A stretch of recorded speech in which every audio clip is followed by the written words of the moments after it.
Assalamualaikum warahmatullahi wabarakatuh. Eh, kita lanjutkan ke sesi kelima ya untuk kuliah struktur beton. Kita akan membahas desain elemen struktur lentur atau balok dengan dimensi yang tidak dibatasi. Di sesi keempat kita sudah membahas mengenai desain balok dengan dimensi yang dibatasi. Sekarang kita membahas dimensi yang tidak dibatasi. Perbedaannya tidak banyak, hanya agak berbeda sedikit di awal. Ya. Jadi mudah-mudahan yang kemarin masih diingat. Jadi mungkin kita ke ininya dulu. Untuk balok beton bertulangan tunggal dengan dimensi dibatasi, kita memiliki fleksibilitas karena kalau yang tidak dibatasi ya. Yang dibatasi kemarin kan B dan hanya sudah jelas tidak boleh berubah, sehingga yang bisa kita mainkan hanya AS, sedangkan FC dan FG-nya sudah ditentukan harus sesuai dengan kondisi lapangan dan kondisi pasar. Sedangkan pada desain balok bertulangan yang belum ditentukan atau dibatasi, maka kita punya fleksibilitas lebih karena kita bisa memainkan angka-angka yang kita berikan untuk AS, untuk B, dan untuk D, sehingga hasilnya akan lebih baik, lebih proporsional, dan kita bisa memilih yang paling ekonomis. Proporsi yang ekonomis ini biasanya ya tergantung pada sisi rasio penulangan biasanya. Common praktisnya biasanya kita ambil setengah, tapi ini juga tidak ada aturannya, sehingga masih butuh pertimbangan lebih lanjut yang mana yang paling murah nantinya. Ini derivasi atau penurunan persamaan untuk struktur beton di mana dimensinya tidak dibatasi. Ya, kita masih menggunakan rumus dasar ini, AS kali FY per 0,85 FC kali B itu A, ya, MN sama dengan AS FY kali D min A per 2, dan Rho sama dengan AS per BD, atau AS sama dengan Rho BD. Sehingga kalau begitu MR sama dengan, kalau ini saya masukkan ke dalam, gitu ya, sehingga sama dengan Rho BD kali FY kali D kali setengah kali Rho BD FY per 0,85 FC kali B, karena sama-sama ada B, ini bisa dimatikan, sehingga sama dengan ini, ya. Kemudian disederhanakan menjadi seperti ini, MR sama dengan Rho BD kuadrat kali FY kali 1 min 0,59 kali Rho kali FY per FC. Dari mana 0,59? Karena 0,85 kali per 2-nya ini. Ya. Sehingga didapatkan dengan mengeluarkan BD-nya, kita dapatkan rumus BD kuadrat sama dengan MR per Rho kali FY kali 1 min 0,59 kali Rho kali FY per FC, di mana MR sama dengan MU per Pi. Nah, rumus ini, persamaan ini yang akan kita pakai untuk menentukan dimensi tulangan dan AS. Jadi kalau Anda bisa lihat di sini, ini ada parameter-parameter desain, yaitu B, D, dan AS itu terwakili di sini semua di dalam satu persamaan. Ada B, ada D, dan ada AS dalam bentuk Rho, di mana Rho sama dengan AS per BD, begitu ya. Atau AS sama dengan Rho BD. Rho kali B kali D, kali B kali D. Sehingga semuanya udah terwakili di sini. Dan bisa Anda lihat bahwa ini saling berbanding terbalik. BD dan Rho saling berbanding terbalik, gitu ya. Kalau Rho kita perbesar, berarti BD-nya bisa mengecil. BD-nya kita perbesar, Rho-nya bisa mengecil. Artinya kalau dimensi balok diperbesar, tulangannya bisa lebih kecil, dapat kapasitas momen yang sama, ya. Atau untuk kapasitas momen yang sama, tulangannya diperbesar, dimensi diperkecil. Jadi itu kompromistis ya, kita nanti dalam desain nanti kita kompromikan antara dimensi dan luas penulangan. Ini prosedurnya, ya, sedikit ada tambahan. Yang pertama adalah ini, mohon maaf, ini salah ya, tidak diketahui. B, H di aksennya tidak diketahui, D-nya juga tidak diketahui. Jadi yang diketahui hanya FC, FY, dan MR. Hanya FC, FY, dan MR. Kemudian dari sini, FC dan FY pun sebenarnya adalah keputusan dari desainer. Ini keputusan engineer-nya. MR adalah yang given. Jadi satu-satunya data given itu hanya MR saja. Dari situ kita hitung dulu Romax ya. 3 kali 0,85 kali FC kali beta 1 kali DT per 7 DFY. Seperti biasa, karena DT dan D belum diketahui, kita anggap sama sehingga ini mati. FY bisa dari keputusan, FC bisa dari keputusan, beta 1 tergantung mutu beton FC, sehingga Romax bisa dihitung. Setelah didapatkan Romax, kita harus menaksir rasio rho perlu yang memenuhi syarat. Mau pakai rasio berapa? Rho berapa? Nah, biasanya tentu saja harus di bawah Romax. Dan tentu saja hasilnya itu harus proporsional dan ekonomis. Biasanya kita ambil sekitar setengahan dari Romax gitu ya. Tapi ini tidak harus ya. Nah, kalau Anda pasang mendekati Romax juga boleh, akan tetapi nanti tulangnya akan banyak sekali dan dimensinya kecil dan biasanya hasilnya akan lebih tidak ekonomis karena baja harganya jauh lebih mahal. Setelah kita tentukan rho perlu yang tentu saja harus lebih kecil dari rho max, maka kita bisa hitung BD kuadrat pakai persamaan yang tadi. BD kuadrat sama dengan ini tadi. Sehingga kalau begitu, setelah itu kita bisa memilih nilai B dan D yang proporsional. Tentu saja karena balok ya, itu selalu kita anggap B harus lebih kecil daripada H. Di mana H sama dengan D plus sekian. Nah, ini biasanya kita asumsikan antara 60 sampai 120 mm. Ini ditaksir dulu.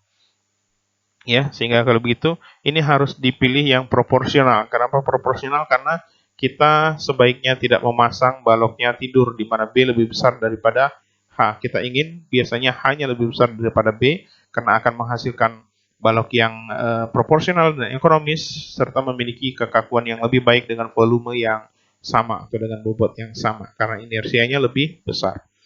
Setelah menentukan nilai B dan D yang proporsional, kemudian dengan memenuhi persyaratan persamaan ini, kemudian kita hitung AS perlu. AS perlunya adalah rho perlu yang dihitung dari ini yang kita taksir tadi kali BD. BD-nya berapa? BD yang kita tentukan setelah memilih nilai B dan D memenuhi persamaan ini.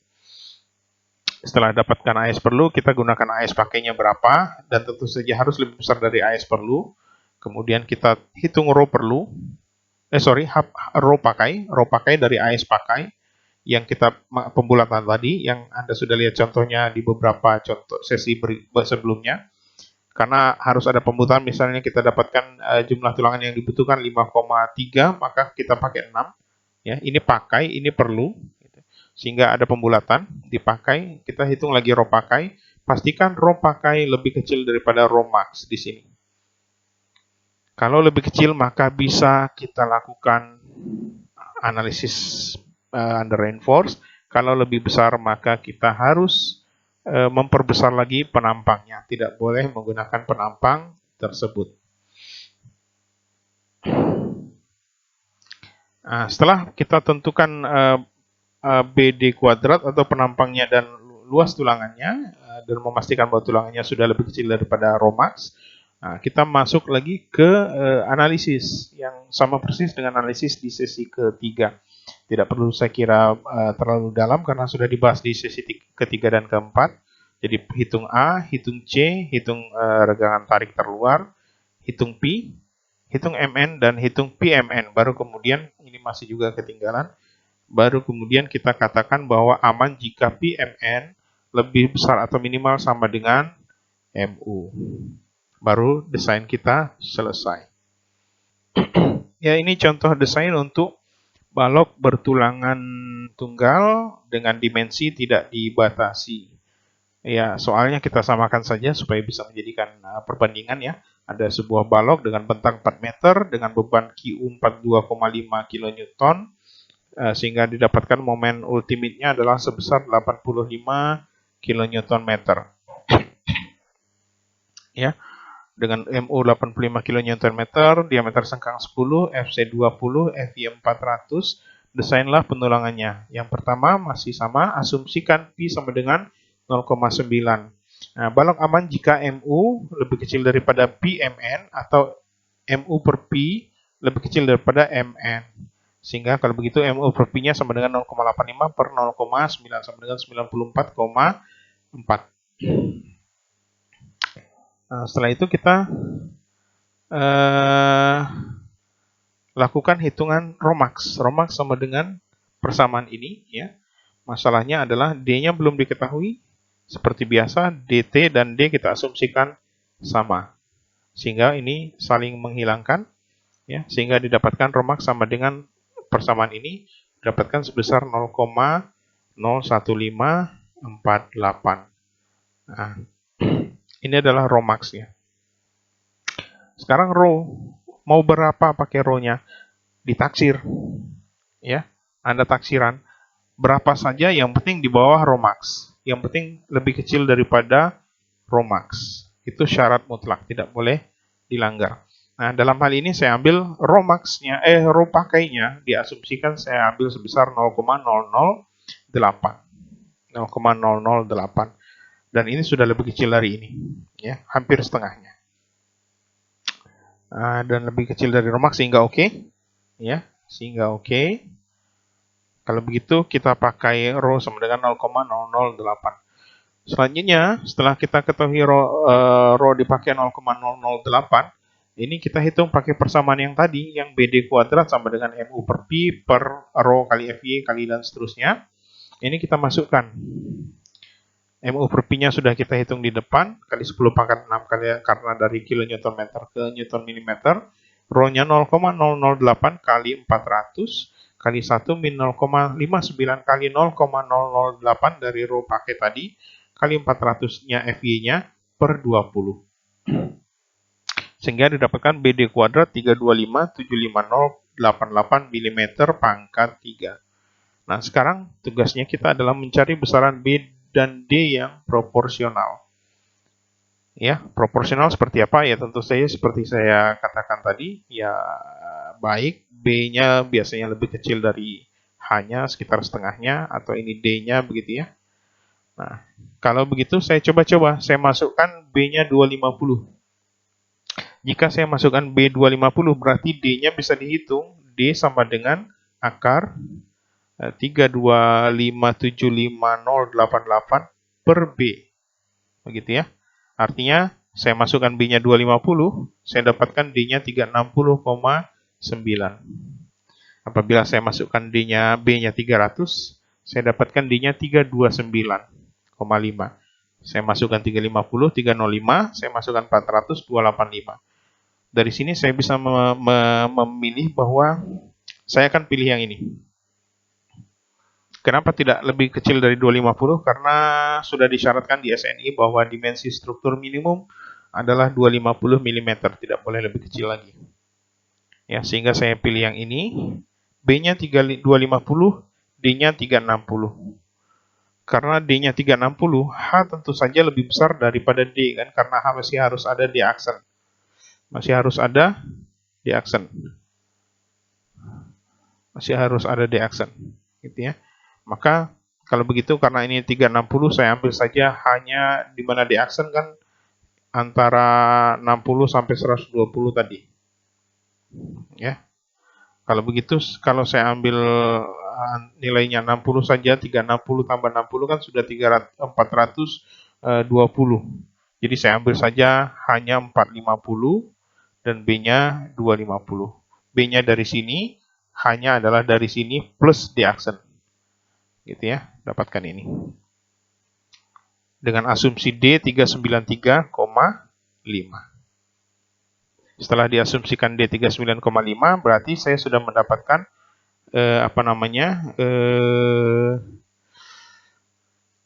dimensinya. Saya akan pakai B 250, D sama dengan 393,5. Dari mana dapat 393,5? Yang tadi itu ya. Ini ada tulangan. Berarti ini 450 gitu ya, 450. Berarti di aksennya sama dengan penutup beton plus diameter sengkang plus setengah diameter tulangan. Jadi penutup betonnya 40 plus diameter sengkang 10 plus diameter tulangan. Katakanlah ini saya mau pakai 13, berarti 13 per 2. Sehingga didapatkan D-nya sama dengan 393 gitu ya. Selanjutnya setelah didapatkan B dan D dan rho perlu tadi 0,008, sehingga kalau begitu bisa dihitung AS perlu atau luasan tulangan perlu sama dengan rho kali B kali D. 0,008 kali 250 kali 393,5. Saya dapatkan 787 mm persegi.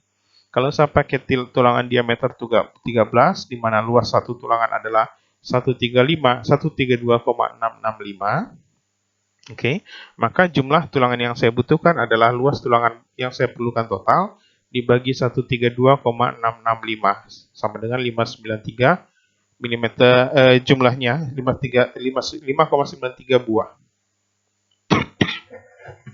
Saya bulatkan ke atas, saya pakai 6 buah diameter 13. Ya.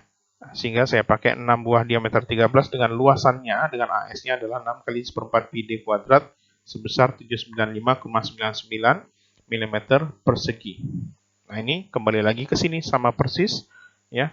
Sehingga kalau begitu sisi terluar saya pasang 4, sisi dalam saya pasang 2 untuk mendapatkan total 6 buah tulangan 13.